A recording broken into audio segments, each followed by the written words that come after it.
Hello, dudes and dudettes. It's Michael Eaton with Two Dudes Review, here to give you my retro review on Batman Forever. Now, I'm sorry this took a little while to get out. I was busy with work as well as talking with Watson on the other stuff that we're going to be covering very soon, including Space Jam 2, Tom and Jerry, Zack Snyder's Justice League. So, be on the lookout for those in the upcoming weeks. So, what this film is about, Batman Forever, this is the third in the original four Batman films that came out in the late 80s and throughout the 90s, which included Batman 89, Batman Returns, which I will be covering in the next retro segment, this, and the atrocious Batman and Robin. Now, in this third film, Bruce Wayne, aka Batman, is played by Val Kilmer. Now, Val Kilmer he's somebody that, I always respected. I always thought he was a really good actor.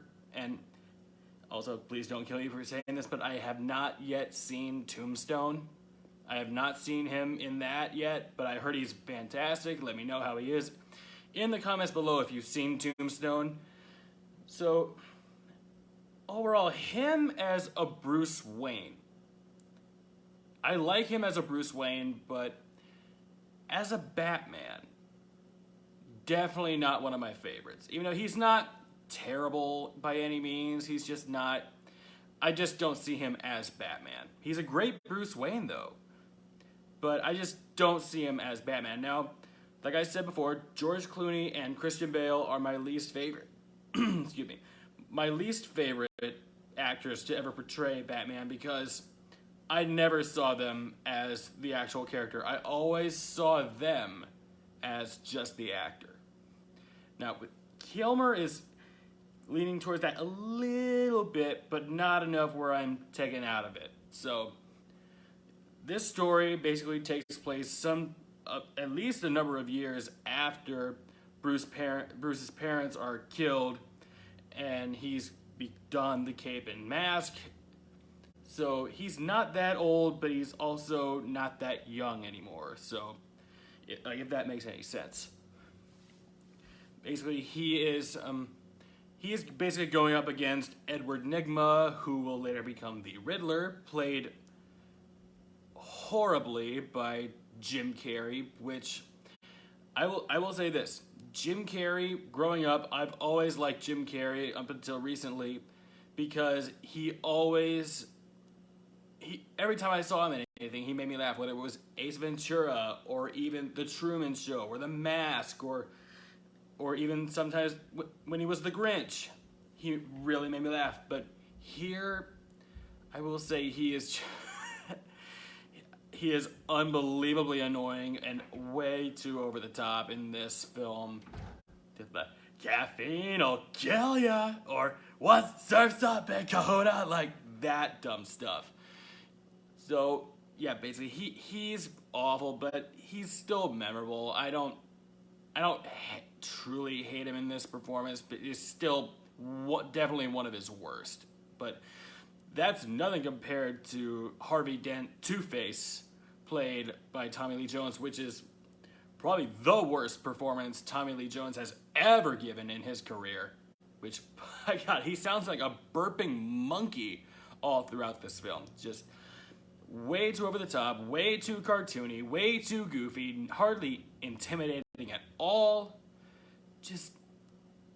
I'm sorry, I don't know what the hell they were thinking when they cast him in this. So, basically, Batman is left all of these riddles by Nygma, the Riddler, who is basically going to terrorize Gotham City, and Bruce Wayne ends up getting a sidekick in Dick Grayson, played by Chris O'Donnell, who becomes Robin.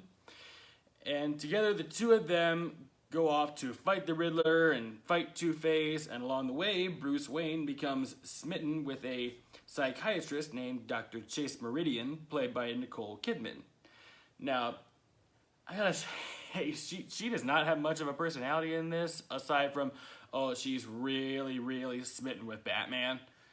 Like, other than that, there's really no reason for her to be in this film. But overall, this is just a distinctly 90s film, if that makes any sense. Just this kind of film could only have taken place in 1995. So I will say it's not the worst Batman movie ever made. I still think Batman and Robin is by far the worst. I'm not a fan of Dark Knight Rises. Batman Begins was just kind of dull for me, but I love Dark Knight. I love Batman 89. I still have not fully seen Batman Returns yet, but I'm going to cover that in the next segment. So, I will say, I don't hate this film. I actually thoroughly enjoyed it for how campy and goofy it was, and plus, with the recent passing of director Joel Schumacher, I do want to give him a little bit of credit because, he knows how to make a film look good. His movies are not the best, even though I enjoyed Falling Down, and I have not seen The Lost Boys. And if you guys have seen The Lost Boys, let me know in the comments if you like that or not. But, overall, he's one of those directors that I think gets a really bad rap, and it's not entirely his fault. I understand directors like Michael Bay, M. Night Shyamalan, all these guys who get bad reps, and people think like they deserve it, but Schumacher is one of those rare exceptions where he basically does what the studio asks of him, and he basically chooses to go along with it. And like I said, he's directed some good movies, and the world will definitely miss him. But I have to say, I hate to say that he's solely responsible for one of the worst comic book movies ever made in Batman and Robin, but overall, if you're a little kid and this would be your introduction to the Caped Crusader, I don't think this is the worst way to go about it.